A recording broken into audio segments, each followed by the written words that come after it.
The kids are laughing. What could be more beautiful, right? Except this time, they're laughing at me.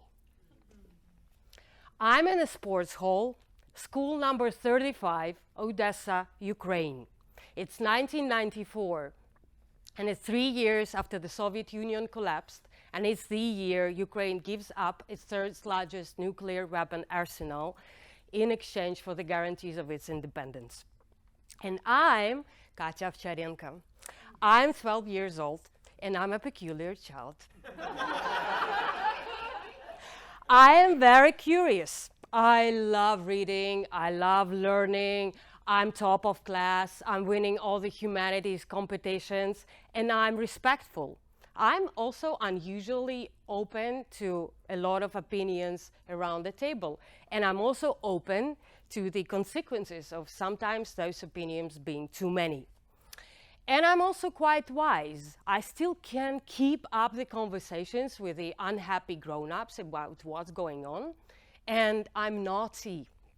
Yes, I love music, I love performance, I love wearing dresses. Whenever I'm coming in, I want to turn this place either into a playground or a rock concert or a drama theater. And if I'd be allowed, I'd be wearing my dresses to every school class, but smart girls do not wear princess dresses, don't they?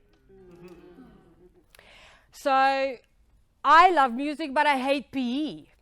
And you know, this day is the only day I cannot skip my PE class because it's the PE exam today, and I have to climb the rope. So I'm on that rope, and my PE teacher, Sergey, nicknamed the Terminator, is shouting at me. He's like, Ovcharenko, lezь по канату, like, climb the rope. I'm like, can I sing a song instead? He's no, life is not about singing songs, climb the rope. And which I didn't know about my body at that time, a little secret, that I have this syndrome called existential trauma, which makes my hands and actually all other parts of my body behave very independently whenever I'm in state of utmost stress, anxiety, or excitement. So what happens? Booms, I'm on the floor, lying down there, apparently on the mat, staring at the ceiling, and I can hear this laugh, but not the joyful laugh, but this sharp, echoing laugh that cuts into you like a knife. And I'm showered with the shame because my classmates are laughing at me. And I jump up, and I grab my Sony Walkman, and I grab my book, my weapon, and I run away from that sports hall. And as I'm racing out, I'm putting my headphones with Guns N' Roses' Ain't It Fun hard rock album, and I make a vow. No one ever will laugh at me in this life. But I forget something in that sports hall, a part of me. I'm Katerina Mileva. Katerina is my full Ukrainian name, and Mileva is my Russian married name. And for the 25 years since that rope drop accident, my life became a replica of one of my favorite books, The Lord of the Rings. Except for I'm no Frodo. I'm the queen of the ropes, ladies and gentlemen. And I have many ropes, but 3 of them really stand out for me. So the first one, I call it the Gandalf's rope, the rope of wisdom. That's my academic journey. I earned 3 university degrees. I completed a PhD program. I won the national competition in Arabic language.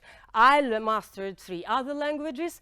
And I topped it all up with a dozen of executive education programs. So now I'm officially smart. Beware. The second one is the Galadriel's rope, the loyalty one. I built a beautiful family. I married a handsome Oxford graduate from a wealthy family. We have 3 amazing, sometimes even well-behaving kids. And I host an elegant house in the downtown of Moscow. And my third rope is the most exciting of all, the Aragorn's rope, the rope of power, the rope of the ropes. I'm a CEO of the largest private bank in the post-Soviet space. I run billions of dollars in wealth for Russian-speaking clients from Russia, Ukraine, Kazakhstan, and other ex-Soviet republics. I have all of it with one exclusion. The music is no longer sounding in my heart, and I don't have time to read my favorite books. But I keep on climbing. You know, I love the process until in October 2018, I face my singularity point. Like literally, I'm at the Singularity University, that's around Stanford in Palo Alto, and I'm there with another 100 business leaders and top managers from the world. We are all members of YPO, the World's Business Club, and we are there to learn about the amazing future of exponential technology. And on the last day of the program, a professor brings up the image called the vulture and the girl, very unexpectedly. The photograph depicts a girl, a baby girl, dying from hunger. She is crawling the savannah in search of some food, and vulture is standing behind her back, waiting for her to become his meal. And as I see this image, my body starts to tremble and shake and freeze, and I can feel my blood, fading from my face. And he continues with the story. He says, the author of the photograph, Mr. Kevin Carter, has received a Pulitzer Prize for that work. And when on stage receiving that prize, he's asked one question. So what happened with the girl? And silence is his answer. 3 months later, Mr. Carter commits suicide. And as I hear this fact, I freeze. I'm in shock. I have what I call the Soviet stroke, the conscience stroke. I realize that I am this Kevin Carter. I am somebody who so much indulged in whatever achievements and business KPIs and luxuries and shining of the world I'm in, that I totally lost any connection with anything human around me. And worst of all, in me. And I make the decision. I come back home. I cannot afford committing a full suicide. I'm still a mother of those sometimes well-behaving kids. But I take another decision. I decide to strip my favorite ropes. So one by one, I divorce my amazing husband. I quit my super amazing job, and I shut down all my social connections. I changed the phone number so that people cannot find me. And here I am in my version of the Mordor Valley. I'm standing there. There is nobody around. Everything is gray and dark, and the splashes of fire here and there. But I am called to something bigger. And I suddenly see this other rope, the rope of global social challenges, of human suffering. And I catch this rope and I swing with this rope into the world of impact, purpose, and mission-driven activities. I tried to start my own social enterprise, but the COVID hits and it doesn't really work. Then I pivot into helping other social entrepreneurs to fundraise for their activities. But not so long, the Russia-Ukraine war starts. And that is when I hit my personal rock bottom. When the survival is at stake, no wealth-related talk is relevant. I become a champion for YPO, that World's Business Club, to lead a mission, a Ukraine crisis support mission. And I have never done anything like that before. But for almost a year, everything I do is try and help my Ukrainian brothers and sisters to find their new place in the world. And what that teaches me is how to be human, but also how to stay human, whatever the cost is. Worst of all, it also teaches me how the sports hall sound when kids are not laughing anymore, even at each other. And I also become the refugee. I have to relocate my own family, and one day, about a year ago, I'm standing in my new home country, amazingly beautiful country, and I'm looking at the window of my bedroom at the shining, mirrory waters of Geneva Lake with the Swiss Alps behind the back of this lake, and I'm looking into the waters like in the Galadriel's mirror, trying to find some answers about my past, my present, and hopefully some future. But as much as I'm trying to look into those waters, the only thing I can see there is me. And I'm naked. I'm not only naked physically, but my soul is naked, my bank account is naked, my email thread is naked, my Friday evening dinner plans are naked. And I'm standing there exposed and vulnerable and stripped down of all the perceptions I had about myself ever in my life. And as I'm reflecting on what's going on, I'm asking, do I have any value at all? Is there any worth in me? And as I'm thinking, the tune starts coming from down of my body. And this is one of my favorite classical jazz songs, but of course in a naughty rock version. Birds flying high, you know how I feel. Sun in the sky, you know how I feel. Reeds drifting on by, you know how I feel. It's a new dawn, it's a new day, it's a new life for me. And I see it. I see it. And it stands for everything I ever loved and honored and stood up for in my life.